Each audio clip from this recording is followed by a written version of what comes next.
The Prime Initiative. With the ever increasing corruption that's being exposed and the ever increasing lawlessness that's happening in Los Angeles County, there's a lot of people asking questions, right? The power of the question, right? As Rage Against the Machine so eloquently put it, the power of the question was very powerful. But one particular question comes to mind, and this is actually spawning from people that are not first responders, that are not involved in law enforcement, that are not firefighters, that are not in probation, they're not in the medical staff, just hardworking, regular American people. They may not have too much foresight when it comes to law enforcement and its culture, right? And I'm here to let you guys know. I'm letting you guys know, the Leos, letting you guys know what this is, what they're asking. This is what they're wondering. And of course, the Leos and people that are first responders, people that are first responders or are involved in some form of capacity in when it comes to law or rescues or any type of uh, agency that is there to protect and help the people. You guys already know why this is, and that question goes: why don't people speak up? Why don't the cops, this is their words, why don't the cops say anything? Why don't they just report them? Well, it's a little bit more difficult than that. Let me try to explain, and feel free, you guys can chime in whenever you want with this one. Um, Now, when you embark on this venture into law enforcement, okay, you are force fed in the academy certain things, right? I mean, the academy is quite possibly a pretty miraculous thing. It's kind of like boot camp, right? You have to give up this particular past life that you had in order to get into a particular first responder position. And what I mean by that is that there's particular things that you really shouldn't or can no longer do now that you are a deacon for law enforcement or a first responder, right? Um, for example, you can't do this, what I'm doing, that's for sure, right? You can't do that. Um, Anything that will predominantly tarnish the reputation or any actions that would particularly look not that great apropos to being a first responder, you can't do. Okay. I could go on and on with the things that more than likely law enforcement officers shouldn't do. But who am I? Just a civilian, right? Uh, I am no one to be telling law enforcement officers what they can and cannot do. However, it's just how it's looked at by the civilian populace. Okay. Now, one major concept when it comes to that it's being tremendously overlooked is the voice. And I'm here to let you guys know that you do have a voice. Okay. And this is going for all probation, law enforcement officers, first responders, paramedics, you name it, medical staff, particular constituents that are inside working the line, right? You have a voice. I know it may not seem like it, but to the public, I'm going to let you know this. I know it might be a hard pill to swallow because some of you may have family members that are inside. I do not, to a particular degree, um, but I know a lot of close friends and family that do have, right? They have loved ones inside the department. They cannot speak up. And the reason being is because the level of retaliation from their superiors is uncanny. It's something that if you even prelude to the fact of something transpiring within your department, you are labeled in a particular way, and not only from supervisors but some partners as well, right?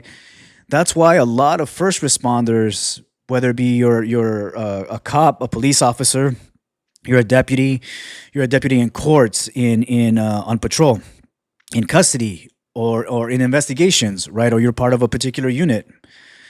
You cannot speak up, and it's not only for those that are.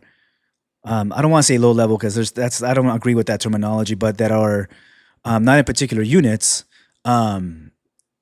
It trickles up actually to supervisors as well. It goes into the corporals and the seniors, the sergeants, lieutenants, so on and so forth. They cannot speak up as well. Even more so because their particular inner circle that they're in is smaller than that of maybe I'm just going to use a deputy for example. The deputies with the deputies, it's kind of funny. You could go around with your own particular partners, maybe depending on who they are, right, and run your mouth, talk shit, have a great time, say this and that. There's certain things that you can't say, right? You just got to be careful who you tell.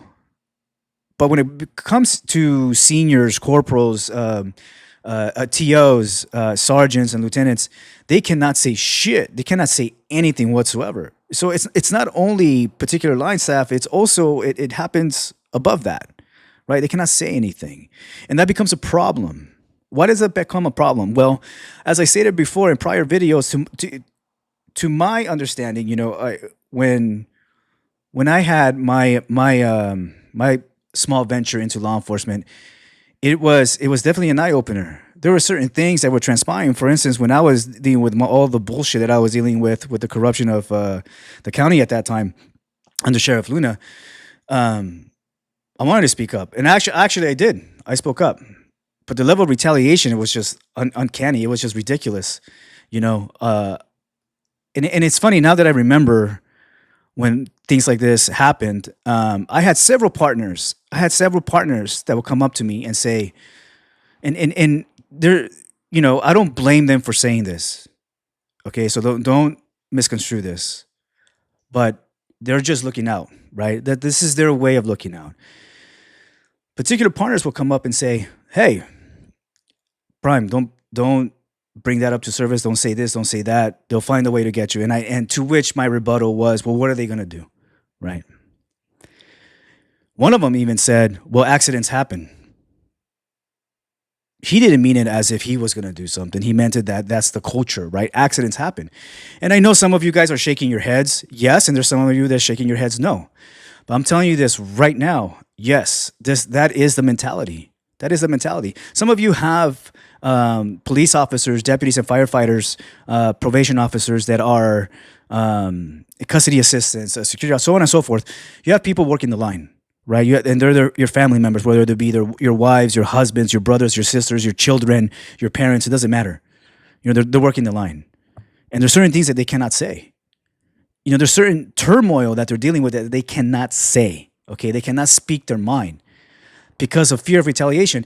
And here comes another question that the public is asking. Well, why can't they just lateral out or transfer out or find another job? Well, it's not that easy.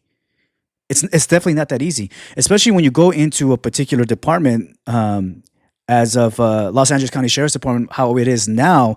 They treat their recruits like shit. That's the culture. That's the culture.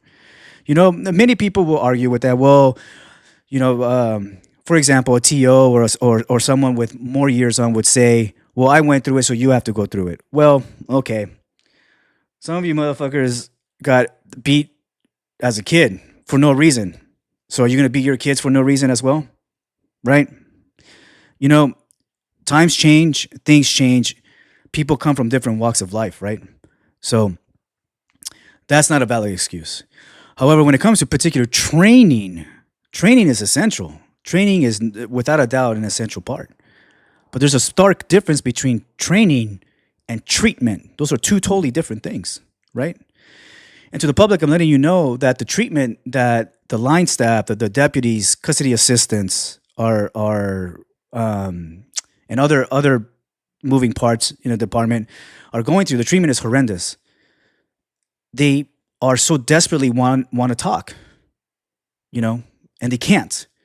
So what do you think that does to your psychosis? That tears you apart from the inside. And then they go home and it comes out at home. Some more than others, yes, but it's going to come out nonetheless, right? Well, it's an unfortunate thing. And us as civilians and the public, we got to let you know. We got to let all you Leos know and all your first responders, firefighters, you name it, the whole cabal. We're here to assist. We're here to give you that voice, okay? I have already sworn myself in many different ways. Anyone that would know me personally would tell you, when I make a promise, I'm going to keep it. And I made a video prior to this. I actually made a video 2 years ago pertaining to this, where I made a promise to assist my partners, and protect life and property. Do I need a uniform to do that? No, I don't. In fact, I think I'm more effective this way because here I am, and I'm going to tell everyone this. Here's the special message for everyone. I have been and will continue to expose everything. That's not going to change. Okay? The only time I will stop is when all the BS stops. Oh, well, Prime, that's never going to stop. Well, fuck. I probably got a solid 25 years left, right? So let's make it happen. Okay? But I'm here to let you know. I'm going to continue. I have been doing interviews off the grid. And I've been doing, and I'm going to continue to do interviews. These interviews are being recorded. Okay? These interviews consist of not only family members of law enforcement officers or first responders in the cabal, but also line deputies, police officers, paramedics, people inside. I've been interviewing them. And some of it is heartbreaking to hear. But I'm going to give you guys that voice. Yes, I'm going to go ahead and if you like, which I encourage it because that's just how things are, right? I'm going to block out you as a person and disguise your voice. Because I still feel that I can only say so much pertaining to your story. The better person to tell how your story went is you yourself, right? Which leads me to a particular thing that came a message that I received from another friend that's inside. There's been a lot of people reaching out to this person to tell me what's going on in a department. I get it. To those of you who don't want to reach me directly, I understand. I get it. Safety, security, all that jazz. I get it for sure. But I'm going to go ahead and leave you this link, as you can already tell on the screen. It's my email. So shoot me an email. We'll talk. You want your story out there? I'll make it happen. I'll give you that voice. You guys do have a voice. Now is the time to be loud about it. What you guys are going through, and when I mean you guys, I mean literally everyone that's involved in some form of capacity in law enforcement or first responders or the medical staff. Not all of them get along. I'm going to tell you guys this right now. Not everyone gets along. Firefighters, first responders, medical staff. It's not, and I'm laughing because I'm just remembering all these stories. Not everyone gets along, but you know what? We're all part of the same team. And we need to have a stark reminder that that's the case. We're all part of the same team. Feel free to leave me a message. Send me an email. Tell me what's going on. I have a lot to decipher right now. I have over 220, let me see here. 223 emails to go through. More than half of that is from Los Angeles County Sheriff's Department. Luna, the troops are talking. And everything's going to be exposed sooner or later. Let's talk. You have a voice. And it's going to be heard. The Prime Initiative.